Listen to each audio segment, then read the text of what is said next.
Ngayon po, ewan ko kung matatawag natin na typographical error yan o grammatical error. Napakalaki po ng halaga. 241 billion. Kami po ay nandito para ipaalam sa buong bayan na maghahain po kami ng criminal case against Martin Romualdez. Sa kadahilanan po na siya po ay may ginawang krimen dito sa budget ng 2025. Sir, pwede po bang matanggal si Martin Romualdez? Ipingkis, alam natin yung kaso, mahabang proseso ito. Ipingkis matapos na yung eleksyon, tapos yung by commission na yan. Pwede po ba siyang matanggal? Kung if is found to have falsified legislative documents, maaring one of the accessory penalties could be disqualification from public office, either temporary or perpetual. So kasama po yung accessory penalty pag ikaw ay convicted with finality ng isang criminal offense. Pero matagal pa yan. Save yun. God save the Philippines. Yan o. Kakasuhan na si Kilala na ba si Ha? Ang hari ng mga O yan. Kakasuhan na ngayong dating na Lunes, no? Sasampahan na ng kasong kriminal. Ito si dapat lang. So matindi, no? Matindi ang kapangyarihan nitong tambaluslos na yan, no? So kung napapansin natin ngayon, no? Marami ng nagsasampa ng kaso, no? Yung mga vloggers. Ito sila ni Atty. Topacio. At yun nga rin complain nila sa Supreme Court ni Atty. Vic, no? At ni Congressman Ungab. So mayroon ng sumasalungat dito sa ginagawa nila sa gobyerno na to. Dapat siguro ganun, no? Dahil yung mga taong bayan ngayon, ang Pilipinas ay umaapaw na. Mga gunggong na Pilipino. Dumadami na yung mga gunggong na Pilipino, no? Dahil sa ayuda, ipinagtanggol na itong kawatan na administrasyon na to. Kaya madaming gunggong na Pilipino dahil sa ayuda. Kami po ay nandito para ipaalam sa buong bayan na maghahain po kami ng criminal case against Martin Romualdez.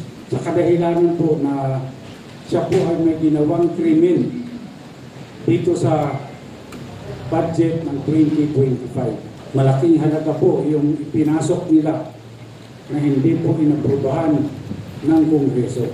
Hindi po ito ang napagkasunduan sa Bicameral Committee at nagulat na lang kami lahat nung makita namin kung bakit yung pong in-email sa amin na Bicam report, may mga blanco po dito. Ngunit nung pinirmahan ng presidente, kumpleto na.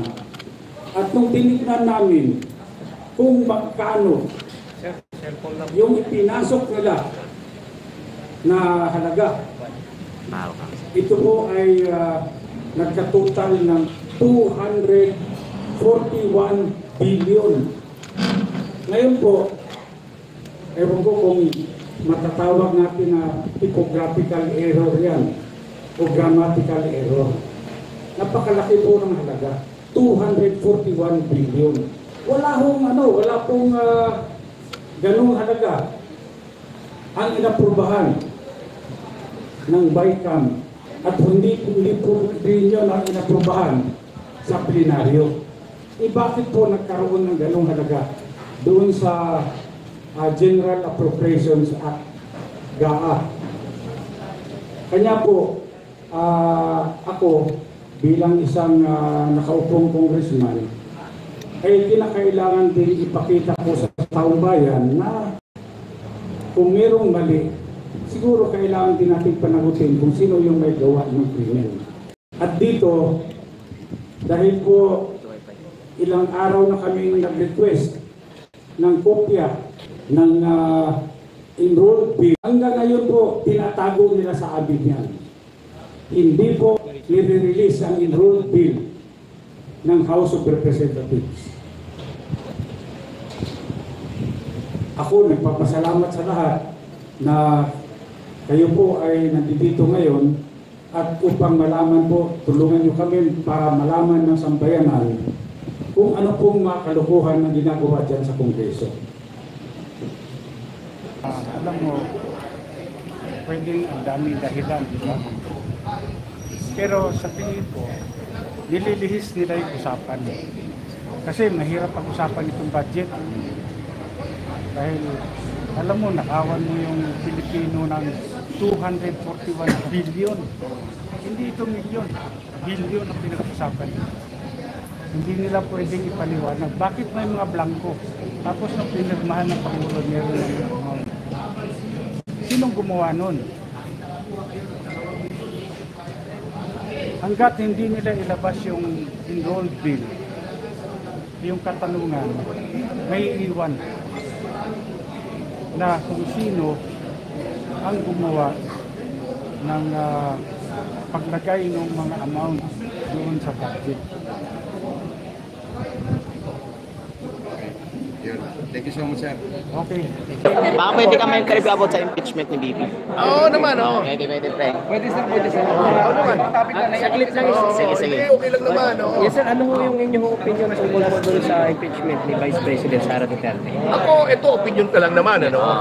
Ito ay isinagawa, isinulong nila, bagamat alam nilang kapos na sa oras, para related din dito sa issue ng mga insertion sa General Appropriations Fund para matakpan ang kanilang malaking kasalanan dito sa sambayan ng Pilipino. Para sa halip na ito pag-usapan, ang pag-usapan siyempre yung impeachment sa inaakala nilang malaking storya.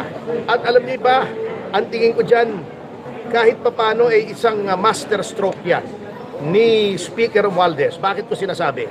Bukod sa ito ay pantakip dito sa malaking news ng insertions na ngayon ay nasa kataas-taasang hukuman at pati na dito sa piskalya sa Lunes, isang purpose yan. Number 2, pinapakita dyan ni Speaker Romualdez na the President is not in control. He is the one in control. Bakit?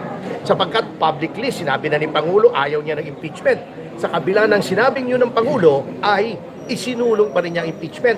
Not only that, by making Congressman Sandro Marcos the lead or the point man sa pagsulong ng impeachment, ipinakita niya very subtly that the President cannot even control his own son. Diba? Number 3, pinapakita niya sa Iglesia ni Cristo na para bang ibig niya sabihin, hindi ko kayo kailangan. Kahit mag-rally kayo laban sa impeachment, yung kahit nakakuha kayo ng 2 milyon nationwide na mag-rally against impeachment, hindi namin pakikinggan yan, hindi namin kayo kailangan sapagkat yung 241 billion namin ay mas maraming mabibiling boto kaysa sa boto ng Iglesia as a block.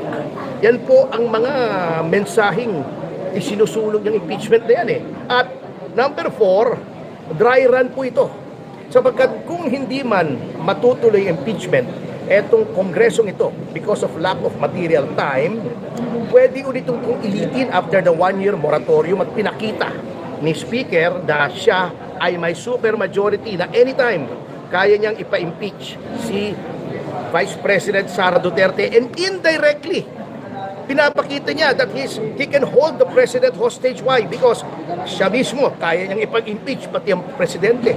So, by doing this impeachment right now, there is one message being sent by Speaker Romualdez. Ako ang pinakamatigas dito sa Pilipinas. Kaya ko kayong lahat. Salamat. Sir, kasama po ba kayo sa legal counsel ni Vice President Sara sa impeachment? Hindi po. Yan naman hindi tayo pwedeng magpresenta eh. That is unethical. Kailangan lumapit siya sa akin.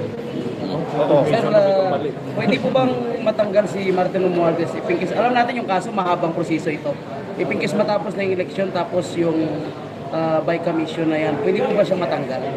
Kung if is found to have falsified legislative documents, maaring one of the accessory penalties could be disqualification from public office, either temporary or perpetual. So kasama po yung accessory penalty pag ikaw ay convicted with finality ng isang criminal offense. Pero matagal pa yan malayo pa yan.